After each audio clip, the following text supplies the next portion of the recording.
Viduramžių religijos ir kultūros bruožai. Kada viduramžiai prasidėjo? Jie prasidėjo, kada žlugo Vakarų Romos imperija 476 metais ir baigėsi Bizantijos žlugimu 1453 metais. Viduramžiai yra skirstomi į ankstyvuosius viduramžius, brandžiuosius ir vėlyvuosius. Kaip pasaulį suvokė viduramžių žmogus? Jie manė, kad pasaulis yra skritulio formos ir yra tik tais 3 žemynai, o juos skiria Viduržemio jūra. Pasaulį matė naiviai, buvo jie neišprusę, ribotų žinių ir labai pritaringi. Kaimuose gyvenantys žmonės gyveno uždaroje aplinkoje, kurie jautėsi saugiai, o visą pasaulį matė kaip pragarą. Vertybės. Prietario ir baimių kamuojamas europietis paguodos ieškojo religijoje. Ji lydėjo žmogų nuo gimimo iki mirties. Asmuo buvo įteisimas jam priėmus krikštą, o jo gyvenimas baigdavos kunigas suteikus paskutinį patepimą. Pamaldumas, bažnyčios įsakymų laikymasis, asketiškas, nuolankus gyvenimas buvo siektina dorybė. Nusilpęs nuo pasninko savo kūną kankinantis tikintysis buvo pirmasis kandidatas tapti šventuoju. Pagrindinio įstatymo dekalogo laikėsi dori krikščionys, tačiau kitatikių ar raganos persekiojimas taip pat buvo pagirtinas darbas, o tokį nusidėjėlių nužudymas kovos su šėtonu. Krikščionių bažnyčia viduramžiais. Popiežius – aukščiausias katalikų bažnyčios vadovas. Sinodas – aukštųjų dvasininkų bažnytinis susirinkimas. Vyskupas – krikščionių bažnyčios aukščiausio rango dvasininkas, vadovaujantis vyskupijai.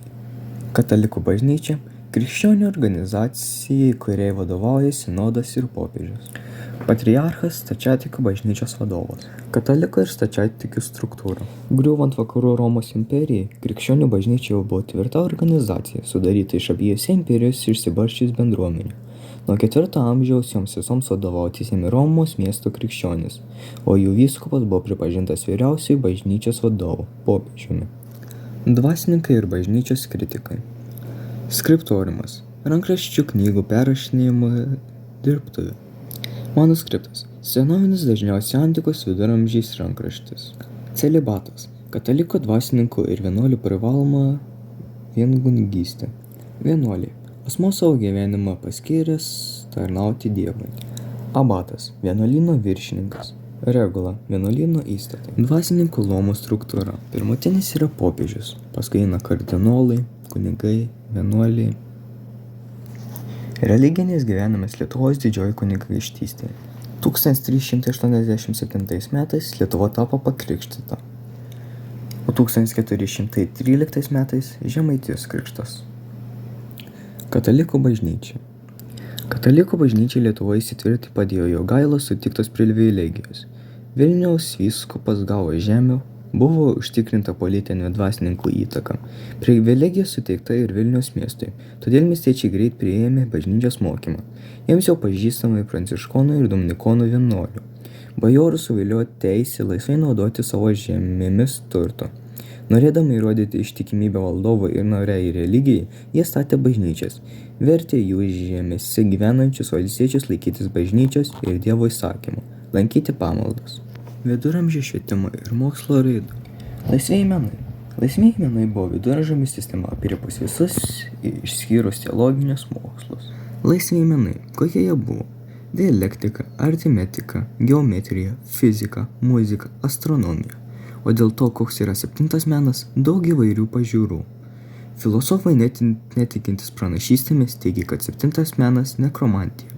Kiti filosofai tikintis pranašystėmis ir filosofija norėtų, kad 7 menu būtų mokslas tyręs gamtos arba visatos elementus. Tie, kurie niekina filosofiją, tvirtina, kad tai gramatika. Kokios mokyklos veikia viduramžiais? Pirmos buvo pradėtos kurti vienuolynuose, prie bažnyčių. Viduramžių meno raida. Pagrindiniai viduramžių meno bruožai. 1. Pamaldumas. 2. Tarnavimas Dievui. 3. Niekas nesitikėjo atlygio. 4. Išaukštinti užsakovą. Pagrindinis stilius buvo romanika. Jai buvo priskirta masyvi konstrukcija, bokštai, puoštos skulptūromis. Antroji – gotika. Jai buvo priskiriama grakštumas, puošnumas, smailūs bokštai, vitražiniai langai. Trečiasis stilius – bizantiškasis. Būdingi kupolai, gausu mozaikų, ikonos, Viešasis gyvenimas viduramžiais. Etiketės ir papročiai. Kiekvienas privalėjo vykti jo socialiniai grupiai priskiriamas pareigas, laikytis etiketo. Ypač griežtai buvo reguliuojama moters ir vyro santykiai. Dama turėjo būti kukli, nuolanki, be jausmų, o vyras atvirkščiai turėjo būti stiprus. Šeimose vyravo taisyklės. Vaikai turėjo gerbti tėvus, paklusti jiems. Atsikalbinėjimas buvo nesuvokiamas dalykas. Etiketas. Nustatyta oficialioji įvairių asmenų renginių tvarka. Viešieji renginiai ir susijimai viduramžiais. Kilmingieji valstiečiai šventė renginius ir susijimus kitaip. Kilmingieji šventė riterių turnyrus, vestuves. Turnyras nebuvo jokių saugumo priemonių, todėl tai buvo labai pavojinga. Žaisdavo įvairius žaidimus, mėgstamiausias būdavo šachmatai, o valstiečiai buvo paprasti. Pas jų vyko vakaronės, vaidinimai, žaidimai.